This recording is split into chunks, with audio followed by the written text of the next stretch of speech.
One of the places in the solar system that is worthy of notice and examination is located at an average distance of 250 million kilometers from us and stretches out for more than 1 astronomical unit.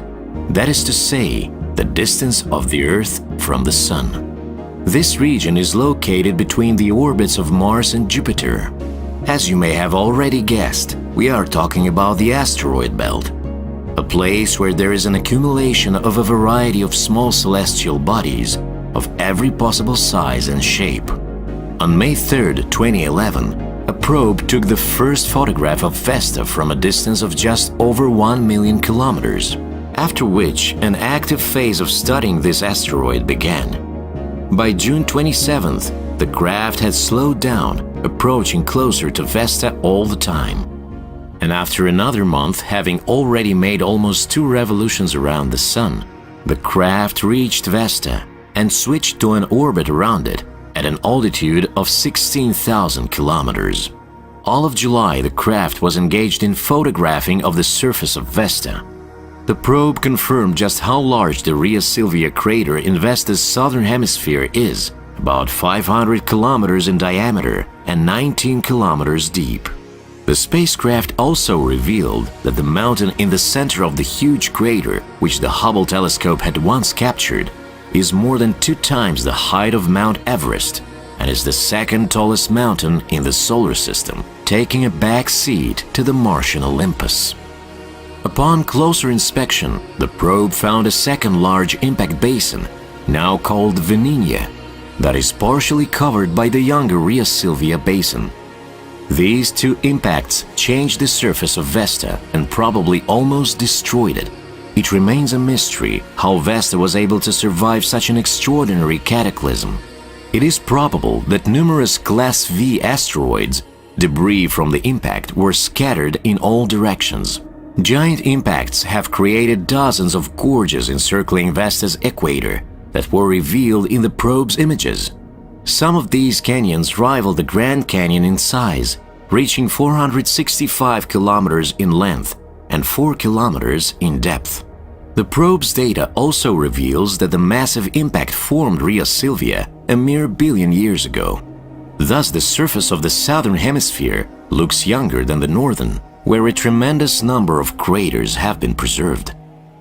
Previously, researchers thought Vesta was a substantially dry object, but the Dawn space probe detected water-rich minerals on Vesta's surface that are associated with carbon-rich material. These materials were presumably taken to Vesta by asteroids or comets from the outer solar system that is richer in volatile substances. On September 5, 2012, having completed an extended mission, the craft broke free of Vesta's orbit and headed toward the next object of research, Ceres, a transition which took 2.5 years. On March 6, 2015, having traversed a total of 4.9 billion kilometers at a distance of 60,600 kilometers from it, the craft was captured in the dwarf planet's gravitational field. And in early June, at a distance of 4,400 kilometers from the surface, the first photographs were already obtained. While the Vesta observations broadly supported the existing hypothesis and provided more details to fill in the gaps, less was known about Ceres. In fact, most of what we now know about the dwarf planet was provided by the Dawn spacecraft. Initial calculations suggested that Ceres might be separated into layers, although the composition of these layers was unknown before the probe. Given a low average density, Ceres was expected to have a large amount of water ice under its surface. However, the probe's measurements have confirmed that Ceres is actually composed of a rocky core and a crust of water ice, covered by a dusty outer layer.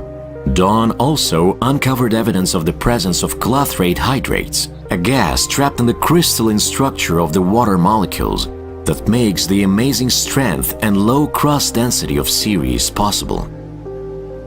While a large portion of Ceres is relatively smooth due to its semi-liquid subsurface layer of ice, the spacecraft found a large mountain that it wasn't able to see previously. This mountain is about 4 kilometers high and is called Ahuna Mons. Its well-defined domed shape, similar to volcanoes on Earth, suggests that it was likely formed due to cryovolcanic activity. Although cryovolcanism may exist in other icy worlds, Dawn's observations make Mount Ahuna the closest known cryovolcano in the solar system.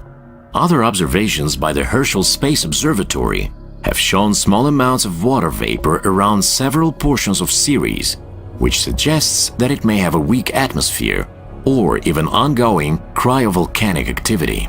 The probe revealed that this gas could be due to solar particles colliding with the water ice on Ceres, which is then released as vapor, resulting in a temporary, weak atmosphere.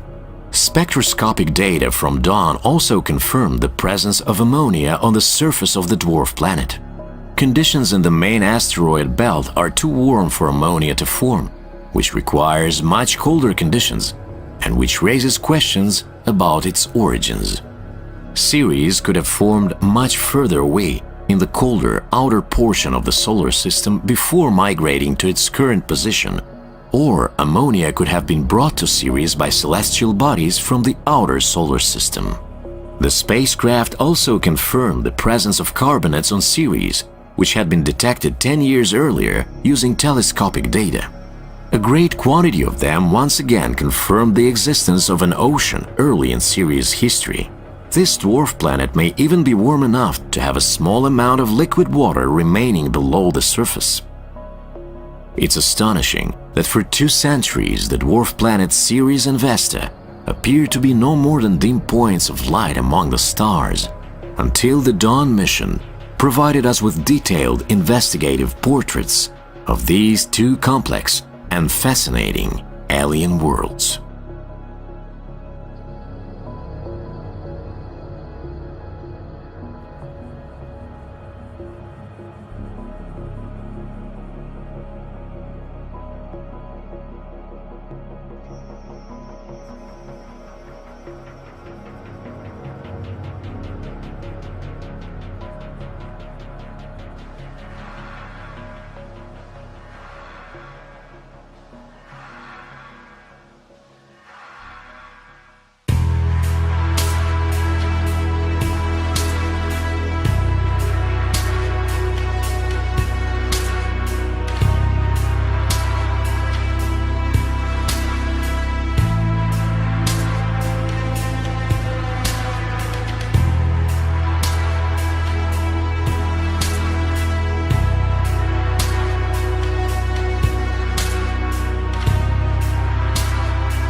Two of the old-timers of space, launched in 1977, are still talking with us, being located almost 23 billion kilometers from home sweet home. Nobody at that time could have imagined that the Voyagers would have worked for so long. NASA engineers predicted that they would barely get to investigate Jupiter and Saturn, but they were also able to examine Uranus and Neptune. However, no one expected the enormous success of our hands to be able to reach out as far as to the edge of the solar system. At the present moment, they have broken out of the bounds of the heliosphere. However, in order to leave the solar system permanently, the probes will have to make their way beyond the Oort cloud, a place of concentrations of icy planetesimals, the birthplace of comets, where the remnants of the building material of the solar system reside, along with the alien bases surrounding our home. For the purposes of exploring the planets and their satellites, the device's main mission has come to an end, but it continues its voyage into space. In December 2011, Voyager 1 moved as far as 119 astronomical units away and reached the so-called stagnation region, the last frontier, separating the probe from interstellar space. There is a strong magnetic field in this region due to the fact that the pressure of the charged particles from outer space causes the field created by the Sun to compress. Also observed, there is an increase in the number of high-energy electrons that come from the interstellar medium. Therefore, this region is also considered one of the boundaries of the solar system. In early to mid-2012, Voyager 1 reached the edge of interstellar space. The spacecraft sensors recorded a 25% increase in the level of galactic cosmic rays, which meant that the probe was approaching the last boundary of the heliosphere. And in September 2013, NASA confirmed that the craft had passed beyond the heliosphere and was now in interstellar space. The gravitational force of Neptune had changed the trajectory of Voyager 2, causing it to leave an ecliptic plane. As a result, the spacecraft lost the opportunity of approaching other objects in the solar system more closely. However, its capabilities have not yet been fully exhausted. In 2018, the NASA spacecraft crossed the region called the heliopause and entered interstellar space. Having transcended this path, the craft, like its predecessor, transferred invaluable data to Earth on interstellar plasma and cosmic wind, and also played a role in measuring the distances to stars.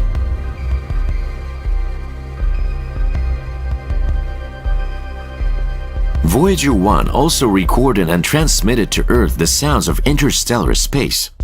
The Plasma Wave System instrument detected fluctuations in the dense interstellar plasma and ionized gas. The graph shows the frequency of the waves, which reveals the density of the plasma. The colors indicate the intensity of the waves or how loud they are. Red indicates the loudest waves and blue the weakest. The soundtrack replicates the amplitude and frequency of the plasma waves heard by the spacecraft. These frequencies are within the audible range of the human ear. We invite you to listen to these recordings.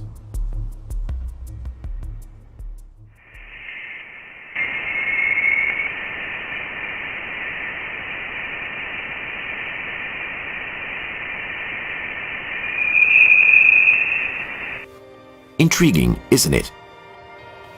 One might jump to the conclusion that the Voyagers would disappear into the darkness of deep space, but no, they're in touch again, after years of silence. Moreover, this is a real discovery.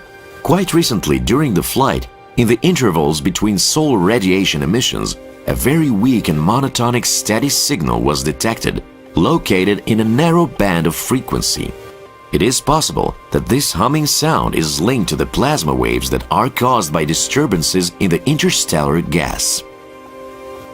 At this point, NASA engineers have been forced to turn off almost all scientific instruments, leaving only those which are capable of studying plasma and magnetic fields.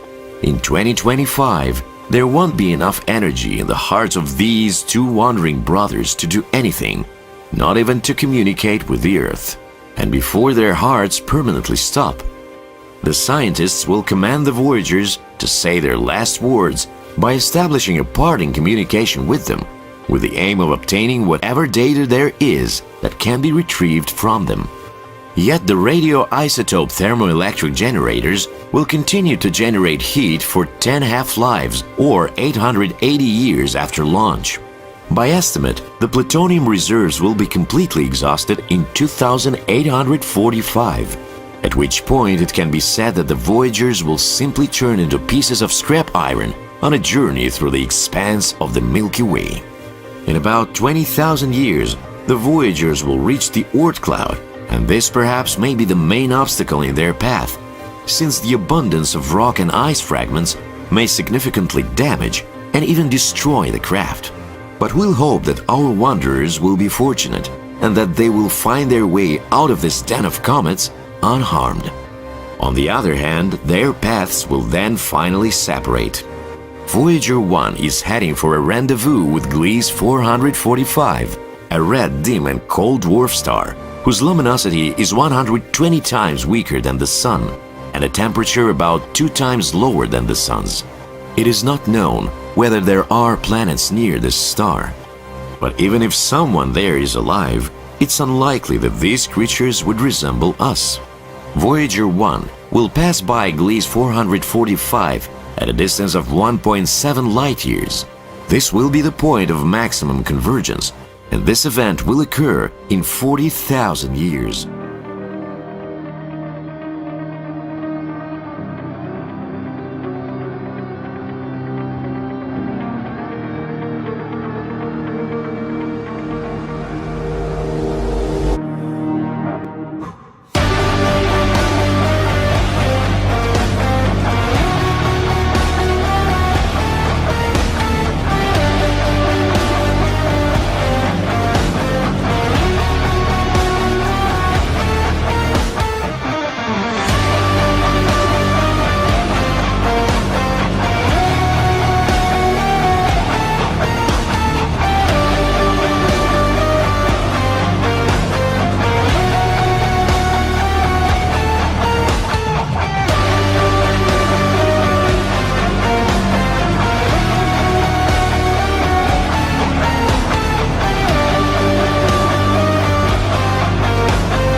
Essentially, we live in a universe of exoplanets. The number of confirmed planets is in the thousands, and that number could rise to tens of thousands within a decade as we increase the number of automated telescopes launched into space and their observational power.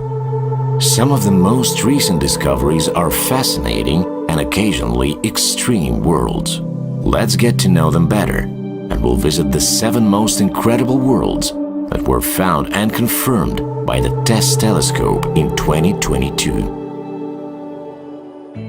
The first amazing world was detected near the star HD 83443. To be precise, it's a new giant exoplanet. The newly discovered exoplanet with endless storms has a mass of 1.5 times the mass of Jupiter. Its orbit is characterized by a semi-major axis of 8 astronomical units and an eccentricity of 0.76. A year on the planet lasts 22 Earth years. Accordingly, HD 83443c turned out to be an unusually cold exoplanet, known to be distant from its star, and the entire system turned out to be one of a kind, that contains two giant exoplanets in completely different orbits. In all likelihood, this kind of a configuration of planets may have been formed due to a gravitational scattering event in the past, which made HD 83443b a short-period planet, and threw HD 83443c into its current wide orbit. It is possible that there may have been a third exoplanet in the system, which was thrown right out of it in the past. Second place is 55 Cancri E. Well, if the previous representative is likely to be extremely cold, then the climate of this next exoplanet will seem like a genuine resort, because here there is continuous sunbathing. Get acquainted with 55 Cancri E, the planet that orbits so close to its sun-like star that it is covered in fire, its surface temperature reaching 2,436 degrees Celsius. This exoplanet is located at a distance of 50 light-years from the Earth and is a so-called super-Earth, a class of planets whose mass is several times greater than that of the Earth and is not similar to any of the worlds that are known to us. The surface of this hot world is covered with lava and is perpetually burning. 1 year on it lasts only 18 hours, but that is quite enough to get a good tan, while the gravitational pull keeps one hemisphere in the light and the other in never-ending darkness. Third place is taken by the planet Gliese 667c, which is one of the 3 exoplanets orbiting an M-type red dwarf star. The star is located at a distance of 23 light-years from the Earth in the constellation of Scorpio. The planet completes one revolution around its star every 28 days. The most interesting thing is that the discovered exoplanet is situated in the habitable zone of its star. We mustn't forget an air mattress, since in all likelihood, ahead of us is an ocean planet. It is highly likely that storms are raging on it, as well as phenomena associated with large volumes of liquid and wind. Life on the planet is also possible, but it would be completely different from ours, and even sweethearts can turn out to be aggressive. Since planet Gliese 667c is a super-Earth with a mass of 3.7 times the mass of the Earth, the gravity will also be much stronger. If you visit the planet, your weight will be significantly greater than it is on the Earth.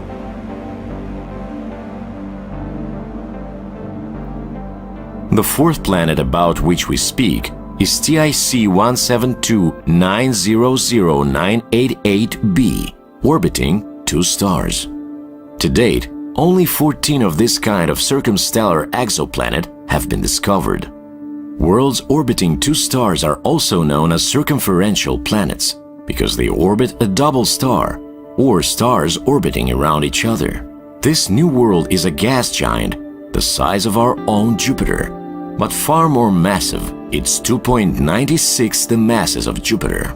It revolves with an orbital period of 200 days around 2 sun-like stars, which in turn revolve around each other. High-resolution images in the near-infrared portion of the color spectrum reveal the signal indicating the possible presence of a satellite planet in orbit that is 2.6 times greater than the size of planet Earth. It's a sort of Pandora's box. We absolutely have to take a peek in there.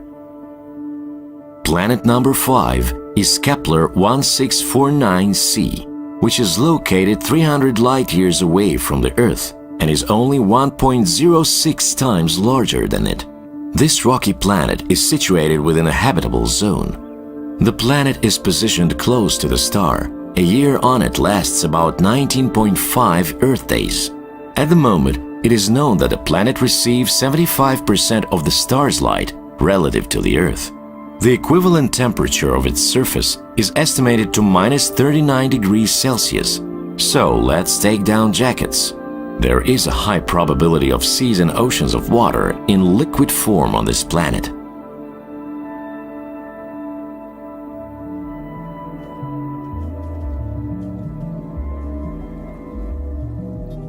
Planet number 6, Gliese 1132b, is approximately 40 light-years from the Sun. The planet is 1.8 times larger than the Earth and completes a full annual orbit in just 1.6 of our days. This particular exoplanet has an atmosphere. This is interesting since the planet is situated extremely close to its star and according to all calculations should have faded away long ago.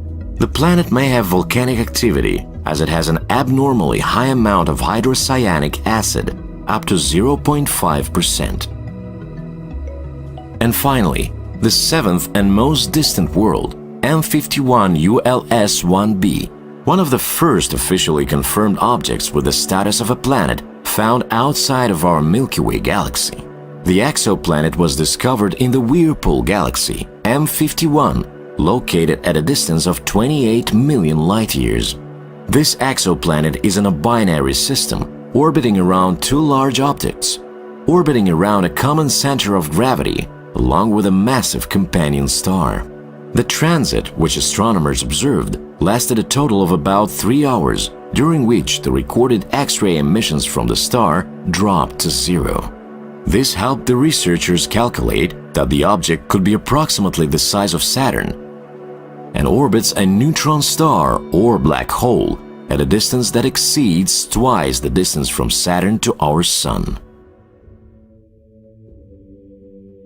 Oh well, we didn't talk about all of the interesting and fascinating worlds by far, but rather only about 7 of them. Yes, we are looking towards the future with optimism and hope that the next generation of telescopes will be able to answer all the questions raised regarding new exoplanets.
Mars, by distance, is the 4th from the Sun, and by size, the 7th planet in the solar system. We have seen the unique landscape of Mars. The extinct Martian volcano, Olympus Mons, is the tallest mountain on the planet, and the Mariner Valley is its largest known canyon, and there is a huge number of impact craters. Mars has a rotational period and a change of seasons similar to the Earth. Nonetheless, relaxing under the palm trees, which don't exist here, isn't going to happen. The average temperature on Mars is minus 40 degrees Celsius. To this very day, we are receiving a huge amount of data, some of which we already want to share as early as in 2021. 1. Before you are the white clouds that occasionally appear in the upper layers of the atmosphere of Mars. And as we know, clouds do not form on their own. For their formation, something is required to help the water condense. For a long time, climate models simply could not explain how they could have formed at this sort of altitude. The process consists of what is known as meteorite smoke, whose burnt residue helps the water vapor condense and turn into small particles of ice.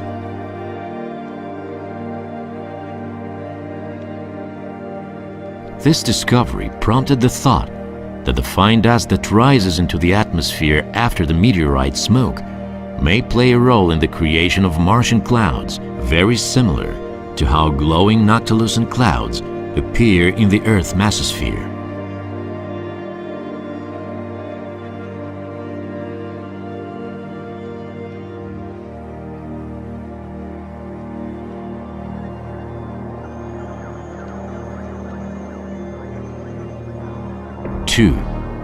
Another interesting study draws attention. The analysis of 200 dry riverbeds showed that deep, wide rivers existed on the surface of Mars for an unexpectedly long time. This is because there were oceans of water on Mars, which contain almost as much liquid as our Arctic Ocean. This makes the history of the disappearance of the water extremely strange and inexplicable. On the other hand, some planetary scientists believe that even in ancient times, Mars might have been too cold and dry for the formation of oceans. Other researchers propose that there was water on it, but it was only able to achieve a liquid state during times of volcanic eruptions or after the impacts of large asteroids from the asteroid belt.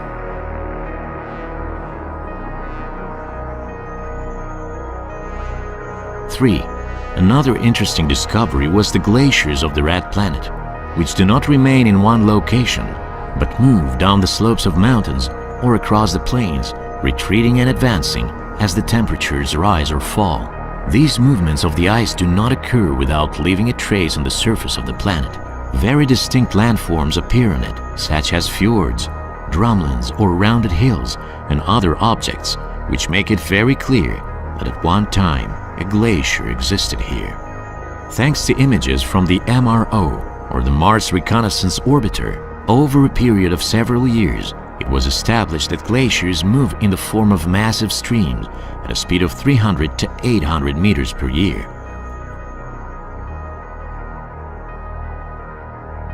However, on the Tempe Terra, located to the north of the Tharsis volcanic plateau, the probe managed to find what are known as eskers, rather low and very long hills, similar in shape to railway embankments. Eskers, unlike many other glacial landforms, are formed not as a result of the movement of the ice itself, but rather of the meltwater flows, which spring out from between the edge of the foot of the glacier and the ground, and carve narrow but long channels, tens of kilometers in length.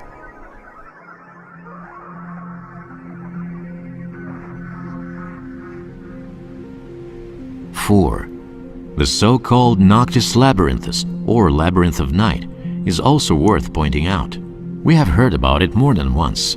However, there is something that's brand new. Yes, this is an amazing place, but I still wouldn't want to go there.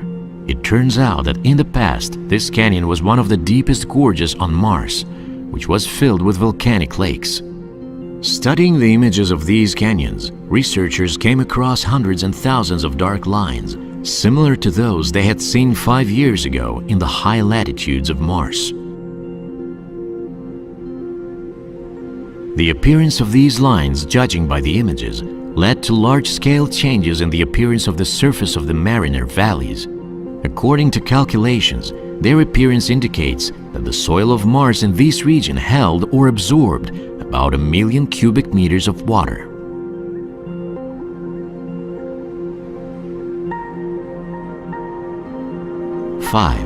Let's turn our attention to what are known as the sand spiders of Mars. No, they won't eat the settlers for a snack. They aren't that kind of spiders. But some things we know for sure are that Mars, just like the Earth, has its own weather, system of air currents and climate. And these canyons, or spiders, as observations have shown, are constantly increasing in size. What causes them to grow? Actually, Martian sand dunes and deposits of dry ice, the frozen carbon dioxide that cover the dunes, facilitate the formation of these landforms. In the summer and springtime, when the air and soil temperatures on Mars sharply increase, a portion of the ice warms and melts. As a result, the dry ice turns into carbon dioxide. A giant bubble of gas appears under the surface of the glacier, and the pressure in it increases. After some time, it reaches a critical point. The ice bursts open, and the CO2 is ejected into the atmosphere of Mars through the fracture. Together with the gas, a massive amount of sand falls onto the surface of the dust-covered ice, which, due to the high pressure, turns this air geyser into a sort of sandblasting machine, stripping away the surface. Therefore, the cracks through which the gas escapes grow each season and turn into the giant spiders, which can be seen in the MRO, or the Mars Reconnaissance Orbiter images. It's difficult to come to grips with the fact that 4 billion years ago, Mars probably resembled the Earth.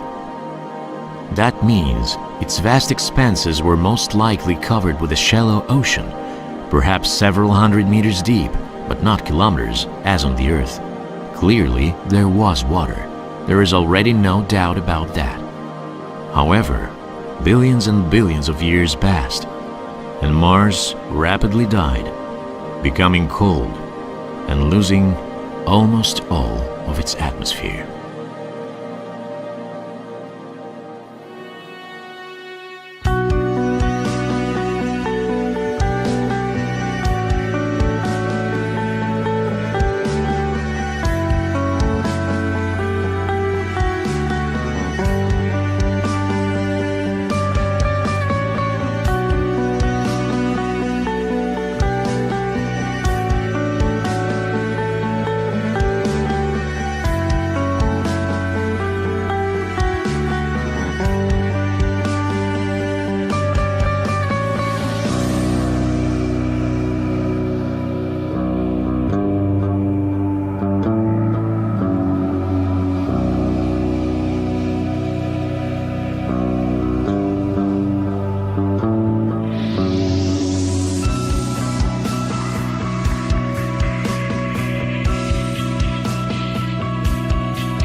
Astonishing Pluto was discovered by astronomer Clyde Tombaugh in 1930, the ninth in order.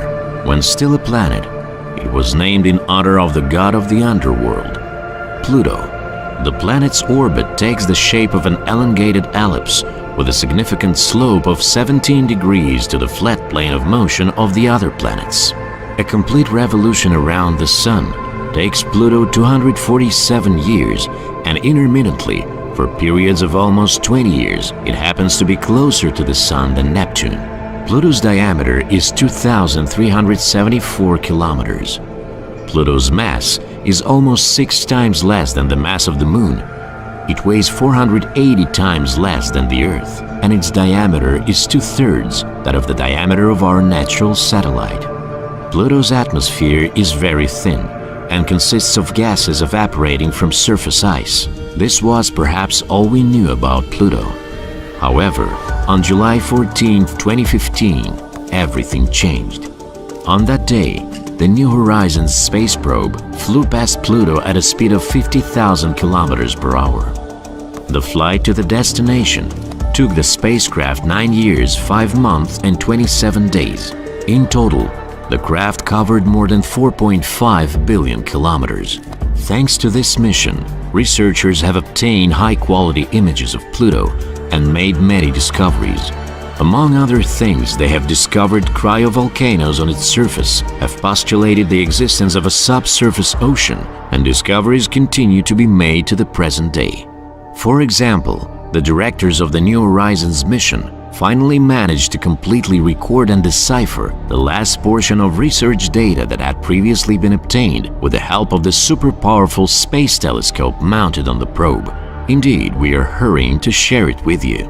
It turns out that the subglacial oceans of Pluto are one of the most interesting places in the solar system from the standpoint of the existence of conditions for life are concerned, with the exception of Europa. However, so far very little is known about how they formed and what is happening in them under the multi-kilometer shell. But all the same, the results of the survey were a real surprise to the mission's directors. No one had imagined that distant Pluto would not look at all like a smooth billiard ball, but would have an extremely complex relief, reflecting the history of its origins. In the new images, Pluto turns out to be covered with recently formed mountains, ice plains, methane ice dunes, and even icebergs drifting through nitrogen. In addition to that, the ice crust of the celestial body is strewn with countless cracks that looked like traces of recent tectonic activity. They were the first indication of the existence of a giant subsurface ocean on this dwarf planet. Soon other evidence emerged supporting the presence of liquid water under the planet's icy crust. But how and when it originated on Pluto remains a mystery to this day. But we now know that at one time, Pluto was originally cold.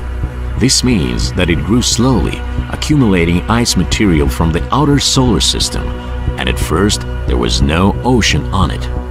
Water in liquid form only appeared on Pluto after the core of the dwarf planet warmed up as a result of the radioactive decay of aluminium-26 and gravitational interactions with its satellite, Charon. In this scenario, geologic faults in the celestial body would have retained signs of surface compression. Why compression specifically? The fact is that the heat emanating from the depth of the planet would melt the lower layers of the ice, turning it into liquid water, which, as you know, takes up less space. As a consequence, Pluto's ice crust would have begun to contract, which would lead to the formation of distinctive geological traces. And what have we learned about Pluto's atmosphere and climate? Pluto's atmosphere is predominantly composed of nitrogen, with minor traces of methane, ethane, ethylene, and other gases. It is extremely thin. It has a pressure about 1,000 times less than that of the atmospheric pressure on Earth. Nonetheless, it has great influence not only on the climate, but also on the geology of the dwarf planet.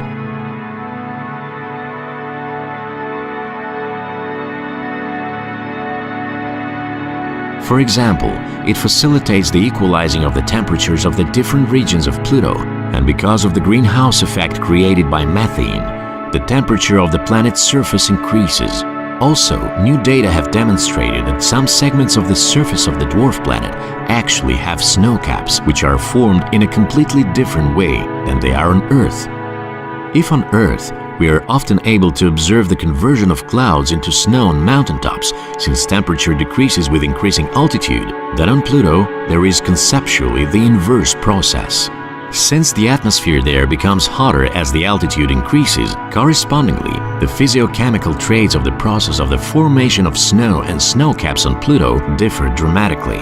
In this case, calling it methane ice is the most accurate conclusion.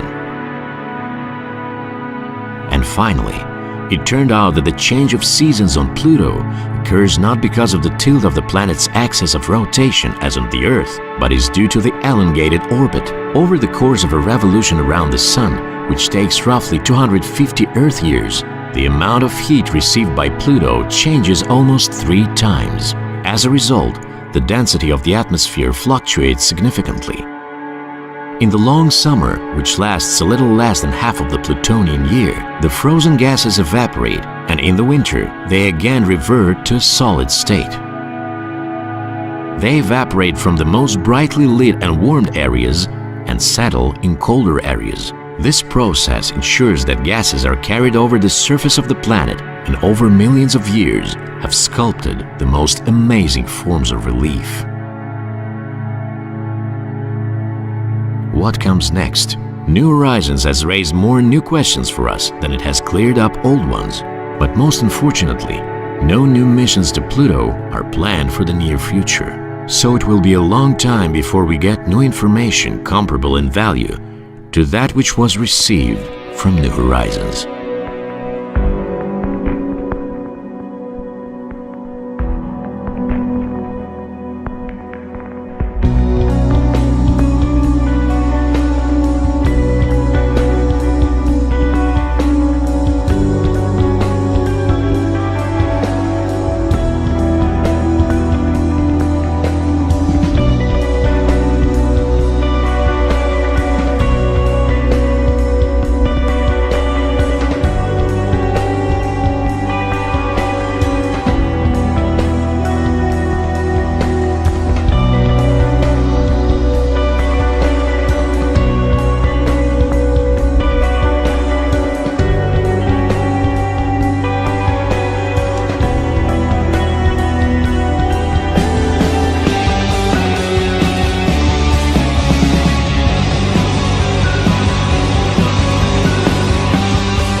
How massive do black holes get? At the moment, sizable examples are known that were formed as a result of the collapse of huge stars, a process that could theoretically give rise to black holes of enormous mass.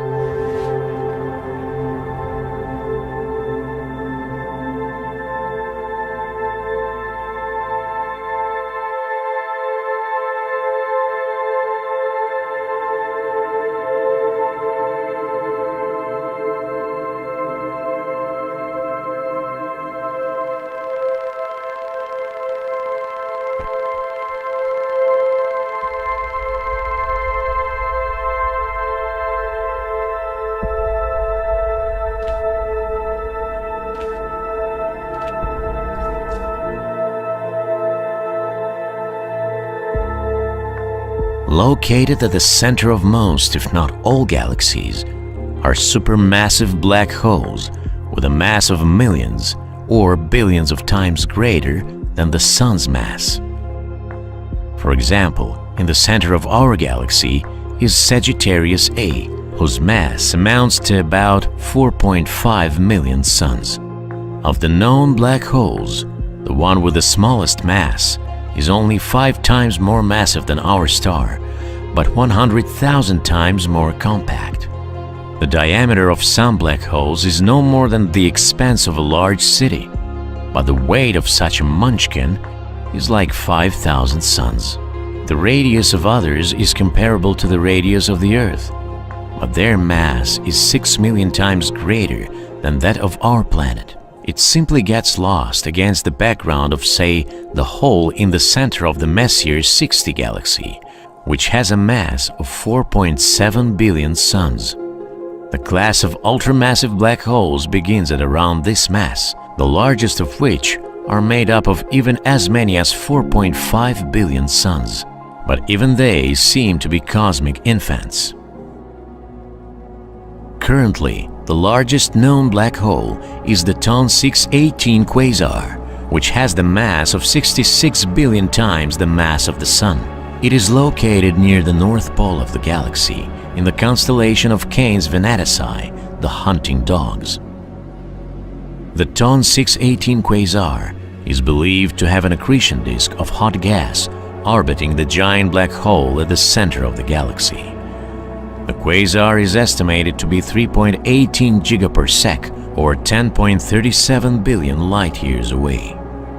The emission lines in the spectrum of TON 618 are usually wide, which tells us that the gas in the accretion disk is moving at very high speed, about 7,000 kilometers per second. The galaxy, in the center of which the quasar is located, is not visible from Earth due to the brightness of the quasar itself. Its absolute stellar magnitude is 140 trillion times greater than that of the Sun. It is precisely because of this that the exact mass cannot be determined. What can't be said about this new challenger, which has the name Holm 15A?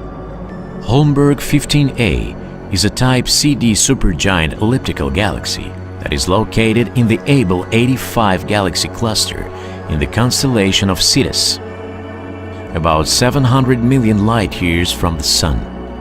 The galaxy of Type CD is a subclass of the giant elliptical galaxies of morphological class D. Such galaxies have large stellar halos and can be found near the centers of some large galaxy clusters. They are often considered as potentially the largest representative of galaxies in the universe. Holmberg 15A was discovered in 1937 by Erich Holmberg.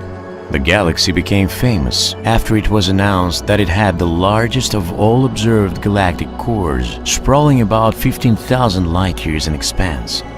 But then the discovery was refuted. Now Holm 15A is taking the lead again. The fact is that the Abell 85 cluster has its velocity dispersion in a dark halo of about 750 kilometers per second, which can only be explained by the presence of a supermassive black hole with an immense mass of at least 170 billion solar masses. Although the halo of dark matter is not subject to this kind of scaling, but the evolution of a black hole and dark matter has nothing to do with baryonic matter. Notably, among known objects, this is one with the heaviest supermassive black holes.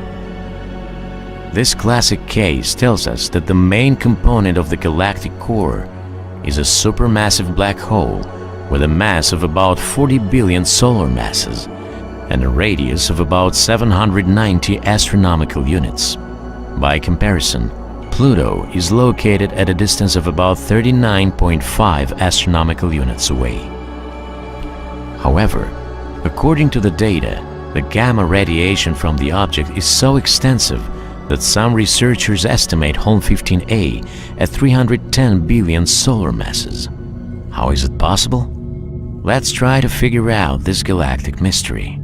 It became obvious from observation that the distribution of stellar orbits was shifting more and more towards tangential motion inside the core. However, the displacement is less than in that of other elliptical galaxies with cores. This tells us that in earlier time there was a merging of galaxies with black holes. Astronomers have detected that the observed magnitude of tangential anisotropy and the shape of the light profile are consistent with a formation scenario where Holm 15a is remnant of the merger of two supergiant black holes. And now the masses of black holes in galaxies with cores, including Holm 15a, are proportionally scaled inversely with the brightness of the star's central surface and the density of the mass, respectively. That is precisely why black hole Holm 15a has taken the position as one of the largest and hungriest supermassive black holes. The new estimate of its size is from 40 to 310 billion solar masses, and its rate of accretion of matter is estimated from about 8,000 to 45,000 times more massive than the black hole in the center of the Milky Way. If the black hole in our galaxy were to accumulate that much matter, it would have to mercilessly swallow 2/3 of all the stars in the Milky Way. Further research will reveal the secrets of this object, but no matter what, the Holm 15a black hole is the heaviest among all that have been discovered thus far.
The Milky Way is a relatively medium-sized galaxy, which has nevertheless been able to provide a home to about 1 billion planets. Each of these worlds possesses its own unique features and characteristics that are sometimes radically different from those we are used to seeing on Earth. One of these unusual worlds could be a rocky planet that orbits 4 stars at once in the same system. Between 1.5 and 2 astronomical units from the center of the system, meet HD 98800. It is a multiple system of 4 stars located in the constellation Crater, approximately 150 light-years from us. What can such a world signify? What kind of phenomena can occur on this planet? A bit later, we will definitely be imaginatively transported to this extraordinary world. Yes, in space there are more complex star systems with 2, or even more rarely 3 stars, which spin around each other in complex orbits. However, this new discovery is proof that this is not the limit. A group of astronomers were able to detect a system in the universe with 4 stars. Amazingly, all this time, it was hiding a mere 146 light-years from us. Instances of systems that consist of 4 stars are incredibly rare. However, the uniqueness of this object is further enhanced by the fact that HD 98800b has a protoplanetary disk. Using the Spitzer Space Telescope, astronomers discovered that it is composed of 2 belts.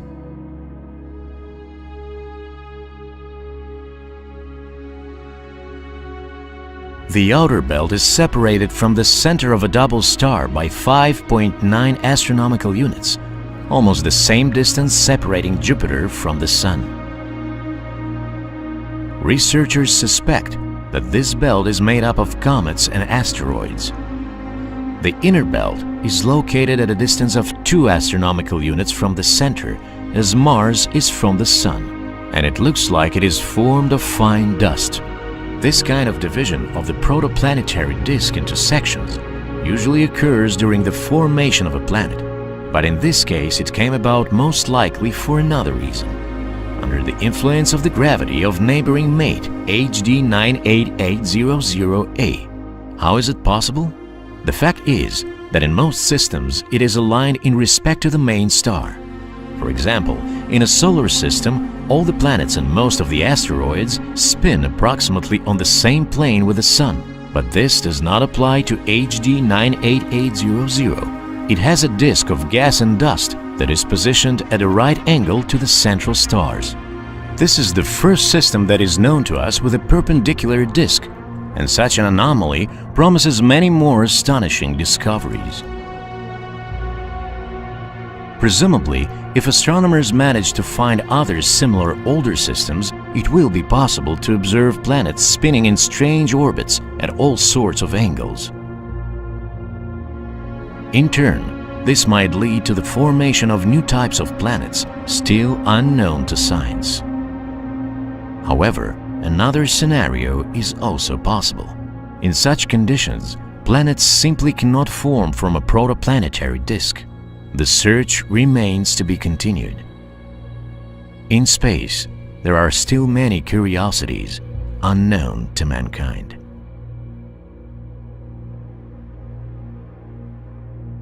On the other hand, we now understand that planetary formation can, at the very least, begin in these polar circumbinary disks.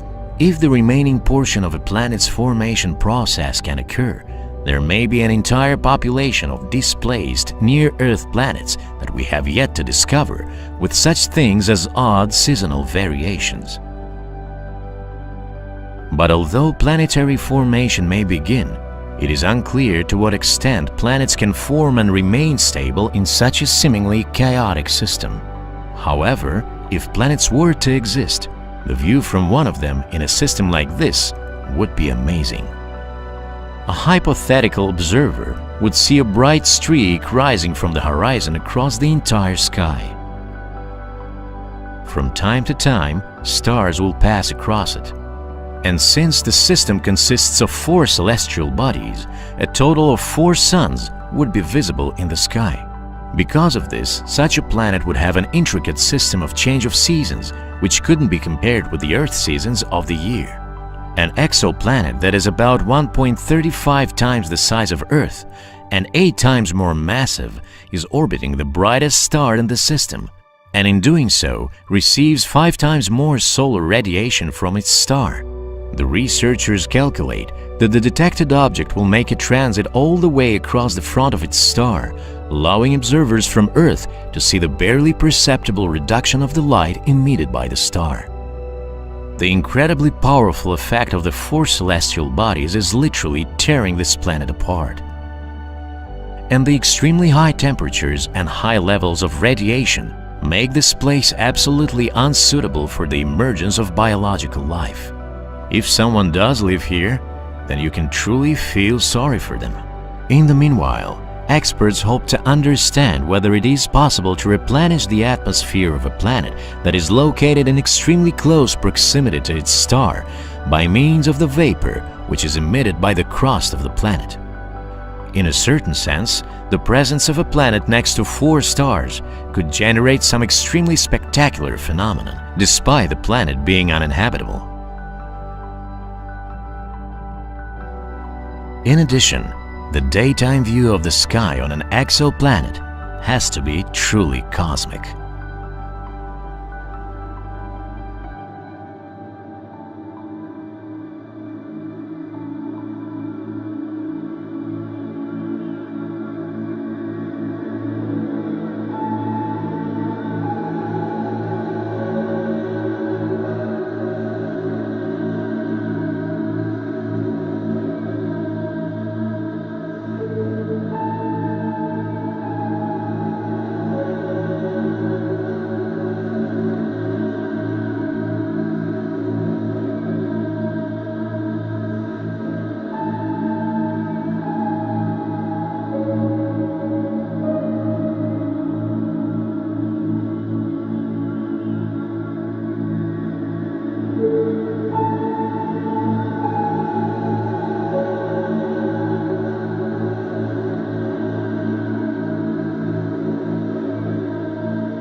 Antarctica is the least explored continent on the planet, but immediately sets several records. For instance, it is in Antarctica that the strongest winds on the planet blow.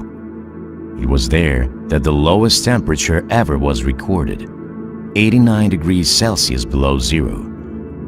And it is the location of the largest crater on Earth.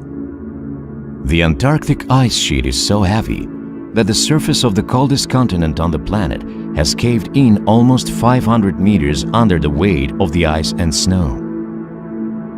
It is true that the surface of this record-breaking continent has been covered with ice and snow for several millions of years. But this has not always been the case.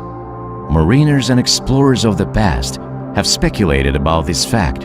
For example, in 1911, expeditions extracted 15 kilograms of geological samples, some of which bore the imprints of fossil leaves from the Permian period.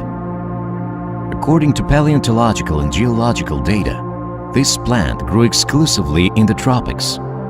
And unlike the finds collected by a Swedish expedition, its leaves were not found near the edge of the Arctic Circle, but almost at the pole itself. 50 years later, in the 1960s, this find became one of the main arguments in favor of the theory of plate tectonics. In light of the fact that traces of similar plants have been found in Australia, New Zealand, India, Africa, and South America, it presupposes the existence of a single southern supercontinent called Gondwana. Nowadays, thanks to technology, research is even more productive. Evidence of rainforest growth in Antarctica was obtained from a core sample of sediment deposit taken from the seabed near the 90-million-year-old Sosnovyy Ostrov Glacier.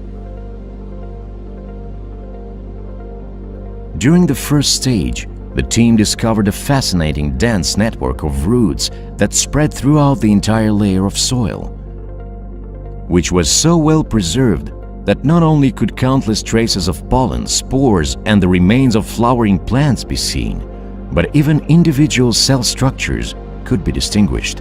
New evidence has shown that the ancient polar landscape wasn't merely comprised of temperate forests, but temperate tropical rainforests.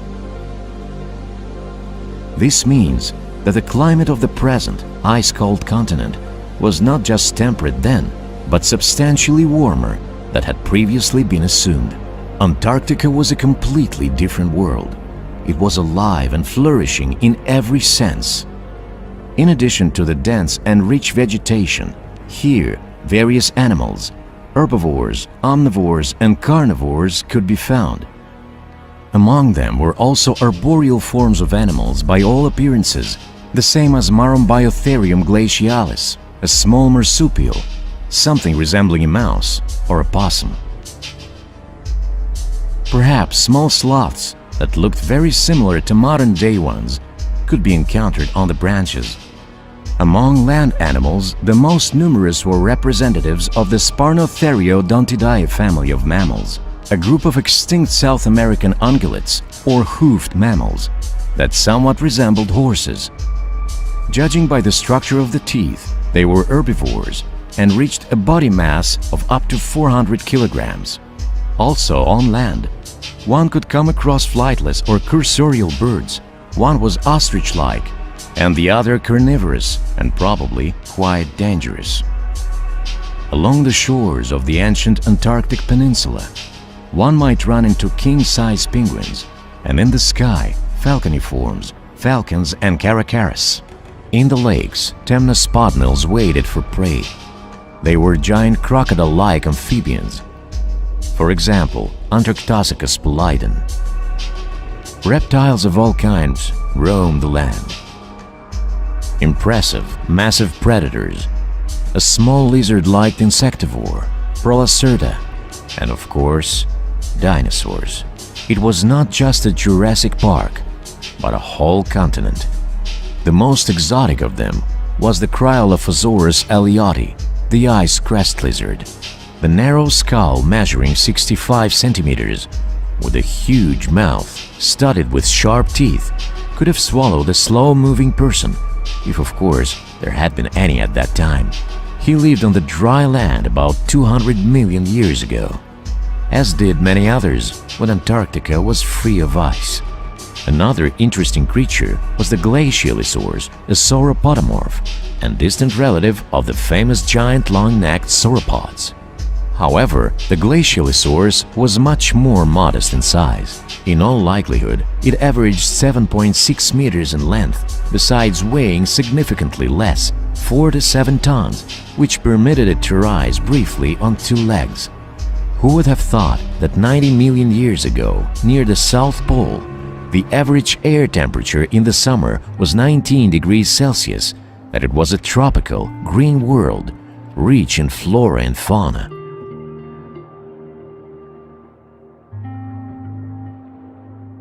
Now these are cold lands, similar to Mars. So what happened? What sort of climatic occurrence could have prompted such global changes? A giant meteorite?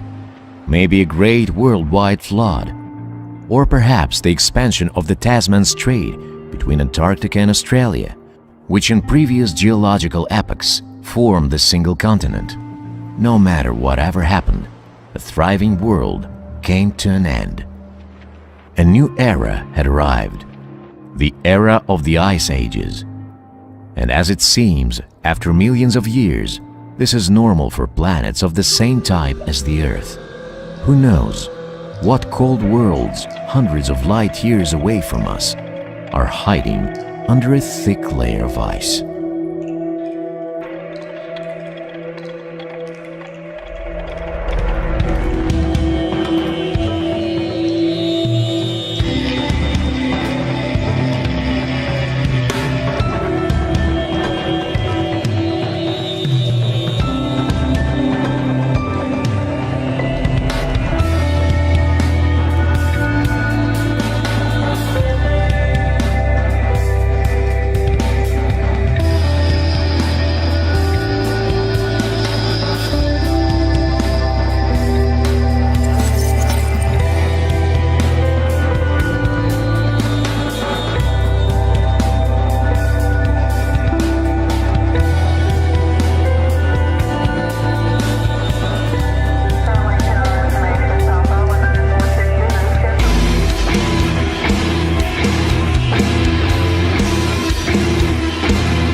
Europa is the biggest moon of Jupiter, with a huge ocean beneath the surface. The satellite's water under a huge layer of ice does not freeze because of the hot core of Europa, which is heated by Jupiter's gravity. This became known in the early 2000s thanks to the Galileo probe, which detected marks of an electrically conductive liquid under the surface of Europa. It also discovered that the surface is made of ice and that it's one of the smoothest in the solar system. It might seem that this is where our knowledge ends, but this is not true. Over the past 20 years, and especially recently, we have learned a lot of exciting details about this distant satellite. We offer to ponder on some of them and reflect on to what degree this distant world can be alive. So Europa also known as Jupiter 2, is the sixth moon of Jupiter, the smallest of the 4 Galilean satellites. It was discovered in 1610 by Galileo Galilei.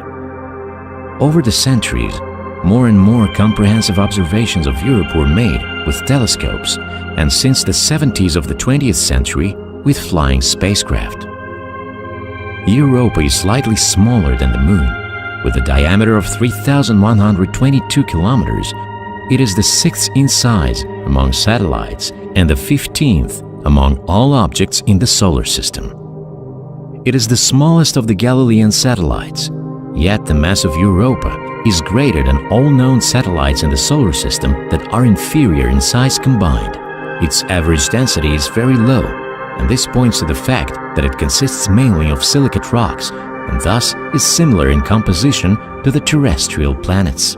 However, it's not a dead object. Even now, scientists indicate geysers, which eject large amounts of water into the atmosphere of Europe in the form of steam.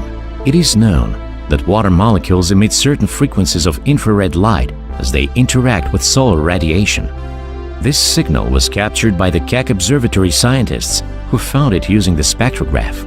It was designed to measure the chemical composition of planets' atmospheres. The observations were held for 17 nights. During that period, the scientists detected one weak, yet clear water stream signal. The analysis of the data showed that the ejection of the water molecules on Europa occurred on the side visible from Jupiter. According to the researchers' calculations, the blowout was so powerful and it contained so much water that it could fill an Olympic pool in just several minutes. Water entered the atmosphere at a rate of about 2,360 liters per second. If the dwellers of Europe were in that stream, that would have been their last attraction. The good news is, those inhabitants who would manage not to be blown to the outer space would be very easy to find, as the surface of Europe is one of the flattest in the solar system. The tallest formations that can be found here are merely several hundred meters.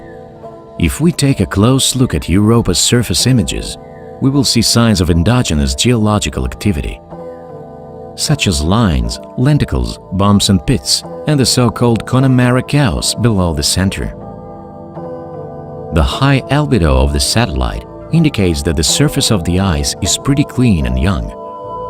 It is believed that the cleaner the ice on the surface of the icy satellites, the younger it is. Let's also pay attention to the plains. Smooth plains can be formed by the activity of cryovolcanoes, which are up to the surface, filling areas with spreading and hardening water. From Europa's orbit, we can see a chaotic relief that has different geometric shapes. We can also observe areas which are dominated by lines and stripes, ridges, usually doubled, as well as impact craters. Their number is small. There are only 40 named craters over 5 kilometers in diameter, which suggests that the surface is relatively young, from 20 to 180 million years old. So Europe has high geological activity. The spectral analysis of the dark lines and spots of the structure shows presence of salts, magnesium sulfate in particular. The reddish hue allows to assume the presence of iron and sulfur compounds as well. Apparently, they are contained in the ocean of Europa and are ejected to the surface through clefts and then freeze. In addition, traces of hydrogen peroxide and strong acids were found. For instance, there is a high chance that Europa contains sulfuric acid hydrate. Let's land on that interesting object. As it turns out, it's not that easy. The thing is, Jupiter's moon Europa is surrounded by a region of sharp ice needles, which stretches along the entire equator and is extremely dangerous for space probes to land on. Ice needles, also known as kelgospores on Europa, can reach up to 15 meters in height. Large as they are, these structures still cannot be seen on the images of Europe available to us so far. A few careful maneuvers and we landed. Phew! We managed not to damage our spacecraft by this gigantic icicle. The incredible view of Europe opens to our eyes. Its surface is very cold compared to the Earth. The temperature here is 150–190 degrees Celsius below zero, But that is not the main thing to worry about here. The radiation level on Europe is extremely high, as the satellite's orbit passes through the powerful radiation belt of Jupiter.